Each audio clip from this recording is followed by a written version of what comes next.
Okay, so looks like our topics for today are the Francis Scott Key Bridge, Shohei Ohtani's gambling habits, uh, P. Diddy's homes getting raided, and then we're gonna do some updates on Neuralink, Kate Middleton, opening day, and the Bro Time MLB Challenge.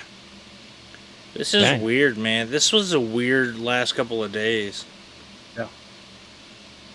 Well, you know what that usually means. Conspiracy theories. I like it. Let's do it. It's just it's one of those things where they try to get as many people focused on something so that something else can go down, or they don't have to worry about people getting their nose in other people's business. What it is, I don't know. Usually when this stuff happens, though, you gotta pay attention more of the other stuff around you as well. Let's go ahead and jump into the Francis Scott Key Bridge, because I think that's the most pressing at the moment. Today, March 26th, around 1:30 a.m., massive cargo container ship hit a support for the Francis Scott Key Bridge right outside the Baltimore Harbor. Collapsed the bridge down. Preliminary stuff was more or less that it lost power. I'm not a nautical person by any means. I can barely get a jet ski to do what I want it to do, so I'm going to pass this one over to Jody, who has some sailor traits. All right, so from... He likes to hang out with seamen. Seamen all day long. There you go. Thank you. Seamen every which direction. Just can't get enough. Just all around. Just can't get enough. God, dog. And there's our new promo. All right, there you go. All right, so this was a Class 2 cargo freighter that hit. It's flagged out of Singapore. Not really important, but so you understand the type of ship that it is.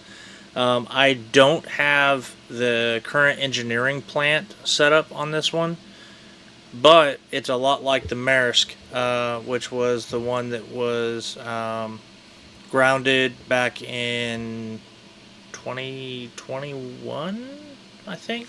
Is that the one that caught in the Suez Canal? Yeah, I just went sideways and just like, hey, you know what? I'm just going to hang out here on the bank. No big deal. Wasn't that I thought that was Evergrande. Was it Evergrande? Evergreen? Yeah, it was Evergrande. Okay. All right, so Maersk was the Captain Phillips situation. I am the captain now. Yeah, Captain Phillips. Sorry. Ships. I got ships and seamen every which way. All right. So Class 2 just means that the mast is in the middle of the ship. So I don't have I looked and looked and looked, and I could not find the engineering plant, which is the important key to all of this. So, Robbie, in your video, you noticed that the power went out. I did not notice that the first time I watched it. Power went out, and then it came back on probably within about a second or two. That's indicative of one of their generators failing. Most Navy ships have 2, 3, sometimes 4 generators online. When they are going through this maneuver, coming in and out of port, they enter a status called restrictive maneuvering. So essentially, they bring everything online. They have generators online. They have all the engines online. So if there is a failure, there's a quick failover, is for lack of a better term. Now, the other thing to note is they also had a pilot on board. That I did confirm. So they did have 2 pilots. Were they both on board, or was there one on another vessel? Because I was told there was one on board and one on another vessel, that's normal. Like a guiding vessel? Yep. Yeah. Like a tug of some kind. I didn't see any tugs or any pilot ships in the water around it, which I thought was rare. I went back and watched as many videos as I could get my hands on, and I saw 0 tugs in the area. It may have been behind him. That's not normal for them to be behind. Normally it's out front or on the side. Right. So the Port of Baltimore initially said this information's coming from this morning Okay. that there were 2 pilots involved in the accident. That the I guess they I don't know if the 2 pilots were in on the ship or if the 2 pilots were separated. It wouldn't do any good to have 2 of them on the ship at the same time. Nope. So they To my normally, knowledge, so normally on transit like this, they have one on the ship and one on a tug, and they talk to each other via a radio of some kind, whether it be a handheld, whether it be through the ship's radio. They normally have constant contact with each other. Um, Now, what I think happened based on the videos that I've seen is number one generator went offline. That was power down number one. When it came back online, or right before it came back online, you saw the puff of black smoke come out of the stack. What that is that's typically the generator ramping up to take on that load. It has to ramp up to take on that load, and it'll throw black smoke out of the stack. Now you have, what is going on? Shit. Did Robbie I don't drop know, off? but man, yeah, it's really hard to take you seriously when you're like, yep, as a former seaman, it's just taking on that load. Yeah, it's just That's got to really take the on the real load, important man. part. You just have to take on a heavy load. There's a loaded seaman. And that's a Well, loaded I mean, seaman. why it crashed is because pilots are from airplanes. Like, why do you have a pilot on a boat? Like, that just don't make that any is sense. a traditional You need a phrase. captain. Come on, man. you need We a captain used to, on the boat, at- and they got at an old- pilots. At an old company, we used to train pilots. So you could say I used to train seamen Yep. to do whatever I wanted. So, but the second power outage, chances are it's really odd for that to fail. And I know that on some Navy ships that after the second one fails, you go into failover mode, which is essentially it kicks over to another generator and load sheds everything. I'm sorry. Let me rephrase that. It load sheds all non-essential equipment. So steering, propulsion, all the nav equipment, all that stuff is typically available after load shed. So at this point, you got to think the first one hit, it probably lost power to its rudder, so it slowed down. There's a certain amount, depending on the ship, of speed that it has to have in order to maintain steerage. I have no doubt that on that first power loss, it lost steerage and tried to regain it. However, they should not have been that close going to those pylons that are underneath. So, it may be a mechanical failure and a pilot error. It's a number of things at this point. However, there was 100% a mechanical failure on one of those generators on that ship. Now, whether there was more failures than that, that's possible. It sounds like a common term in aviation that we use called the Swiss cheese effect, where basically all the holes line up for something very bad to happen, and that's exactly what it sounds like happening. What happened there, and I don't think it was anything nefarious. Like there's people saying it was a terrorist attack or it's the government, and it's like no, I think it's just multiple failures happened at the same time. All the holes in the Swiss cheese lined up, and boom, you got a bridge taken out. So Yep. Now let me ask you a couple questions, Jody, that I overheard today. That you hear news personnel talking about it, and they've got the information and the knowledge that they have. One of the questions I heard is why didn't they throw it in reverse? Which I guess if you have no power, then there's no point. No reverse, yep. So the other question that I heard that I may be jumping the gun on you on this one. Sorry if I am, because Kim asked the same question: is why didn't they drop anchor? That was the second question. So there's a lot of reasons why you wouldn't drop anchor. So in this case, you're in the middle of a canal. If you drop anchor, you're still going to have the swing of the ship, and then now you've lost control of the ship, and all you have is the swing of it, and you can't stop it. Because usually if you drop anchor, you have reverse, which goes back to your first point. So when you drop anchor, one of the things is once it hits, you start going in reverse to taut that anchor chain to keep it from going anywhere. And there's a whole lot of calculations involved with dropping an anchor, and then you have a swing circle, but they had forward momentum. So that means that end of the ship was going to come around, and I can't say it was going to be worse, but it definitely wouldn't have been. It probably would have been about the same result. And I'm going to go ahead and here and ask a dumb question since Chris isn't here. Is there not an anchor on the back of the ship? Typically, no. Okay. I'm sure there are some large ships that have that, but normally you have a port and starboard anchor both on the front. Makes sense, I guess. I want to say, Robbie, that I remember that on one of the Carnival ships we went on that they did have it, but I'm guessing. I mean, obviously the Carnival ships are going to be bigger than this one, right, Jody? This I don't one know about I think bigger. we came across as 300 meters. Just shy of 300 meters. Yeah. Oh. Okay. Yeah. So this is not a small ship Yeah, by any means. Okay. It's hard to tell from the videos I saw because it looks like they're across the bay, maybe shooting from the port. It looks like they're like at the mouth of. Yeah, I mean it's about the same size as the Carnival Valor. It looks like Carnival Valor is a little bit longer at 352. Or excuse me, 952. But the draft is a lot deeper That's on feet? this guy. I can see that. So to answer we your went question, on the Dream, right? Triumph. Triumph. Yep. Those are 40-foot containers, right? So it looks like 15 deep plus other space on the ship. Yeah. So to keep in mind on some of these waterways when they're going through them, they only have one path that they can take through these canals because of the draft on these ships.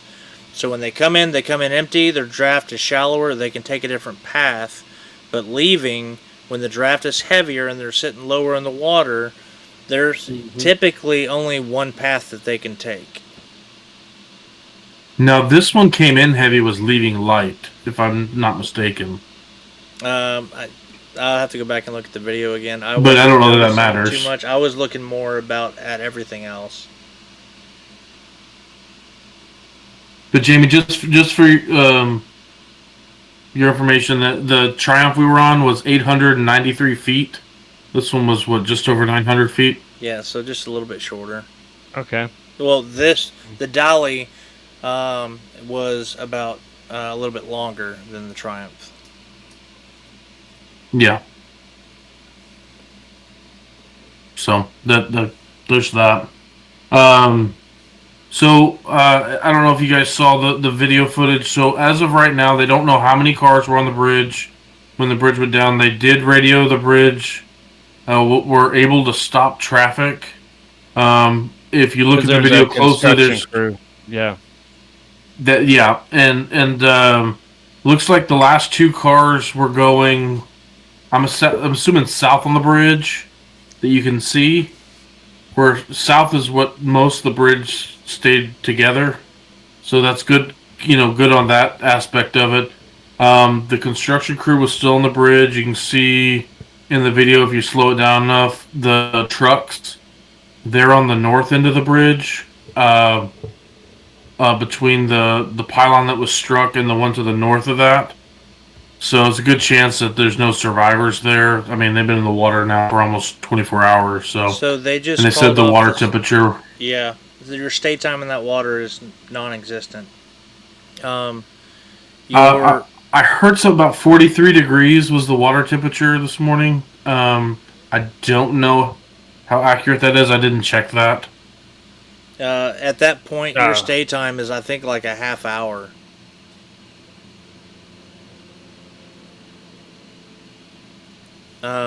But crap, I forgot what I was gonna throw in there on that. Yeah, I don't know if you saw the video though, but a couple of those cars looked like they were going mock Jesus when they were passing that bridge, which is not normal or not Yeah. uncommon for Baltimore. But holy Oh my crap! I saw God. those headlights go flying across that bridge, and either that video was Yeah. a time and a half or 2 times. I don't know, but That video's slowed down.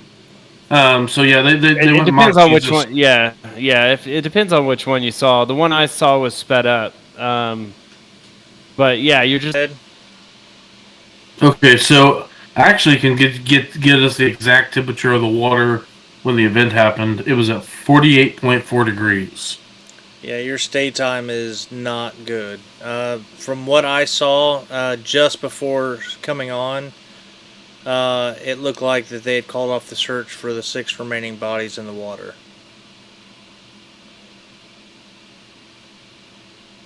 It's insane. Yep.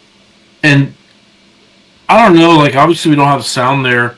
They would be typical for them to start blowing their horn. I mean, I use my only reference to this whole thing is the movie Contraband. I know that's a movie, but when they hit the dock in Colombia, they're blowing their horn, all that stuff to try to clear the way. And I understand there's probably a lot of equipment those construction workers were using, this, that, and the other. But if my memory serves me correct, those like foghorns and stuff like that are pretty loud. Yes, they are. We can hear them. We're probably about a mile away from the piers here, and we can hear them going in and out from where we are. Gotcha. yeah. And for the record, you lose your body temperature 25 times faster in water than you do on land. Wow. So, yeah. So even though like some people were like, whatever, 40, 48 degrees, whatever, I could do that. It's like not in water, because there's more molecules packed around your body, so you're gonna lose that heat pretty quick.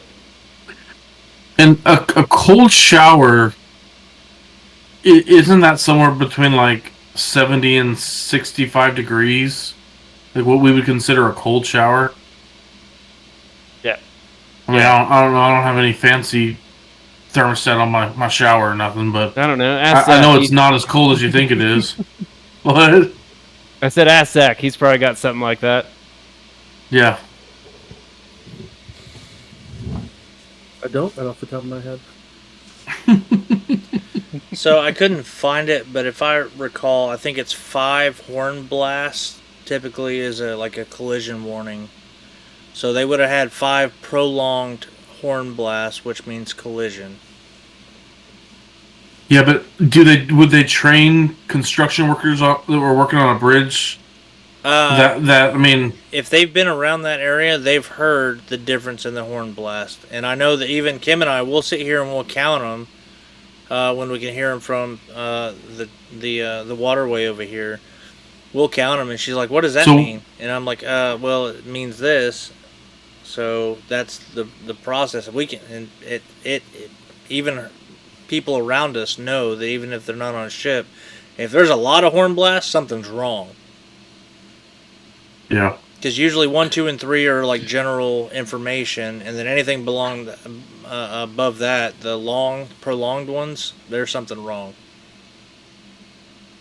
Yeah, I just kind of want. I mean, it's probably one of those things we'll never know what exactly happened on the construction worker side, but does make you think. It makes you wonder. So. Yep. A typical cold shower is between 50 and 60 degrees, but you're also not submersed completely. Yep. Right. So That's true. Your core is not. I mean, even if your body's pulling heat into your core, your extremities in a cold shower are not completely submersed, and so it's not gonna. Your body's not gonna react like being in the water like that. Yeah, you're right. Definitely not going to pull that off for 24 hours. No. And you're disoriented. If you're in the vehicle, you're disoriented and becomes very dark and very difficult to find your way out, I'm sure. Well, you've got pavement being pushed up as you're dropping down. You got the steel coming down on top of you. I'm sure they had equipment on the bridge. They had all sorts of stuff going on there. And that's a lot going on. And of course, you sit there and look at it and say, "Man, why didn't they grab a hold of this and pull themselves up?" And you're free falling. There's no way you can. It's shocking, right? You don't. Yeah. It's not something you look around and go, "Oh, here are all the things I'm going to do to prepare myself for this." Like it's crazy stuff. Yeah. And it's I not, don't know what the height was of the fall. It's 125 feet, I think. So you're unconscious anyway. Like, yeah.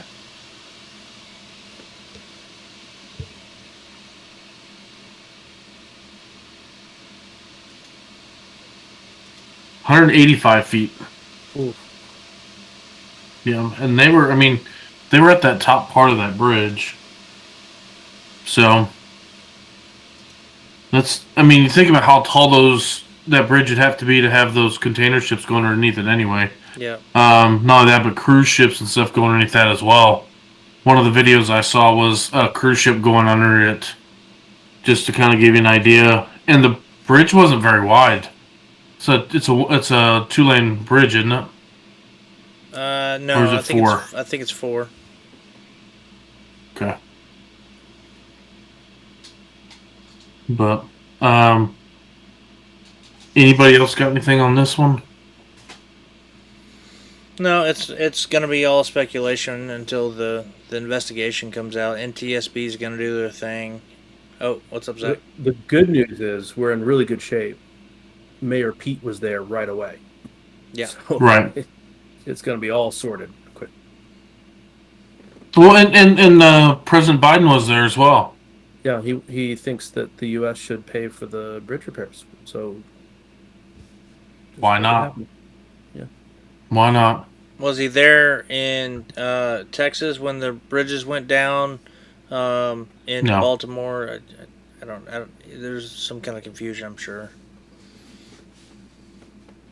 Okay. Yeah, no. Mm-mm. What bridge went down in Texas? That's the confusion. That's probably what he'd be saying right now. Oh, okay. I was like, wait a second. I remember the 40 bridge going down in Oklahoma. I remember that. Right after 9/11. Yeah, I remember There that. was one across the Mississippi River that collapsed, and then there was one up northeast somewhere, like Pittsburgh, where a tractor trailer caught fire and burned through the concrete, which didn't know that was a thing.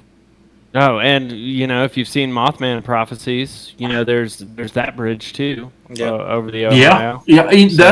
That's the other one I was trying to think of. Couldn't think of the name of the movie. And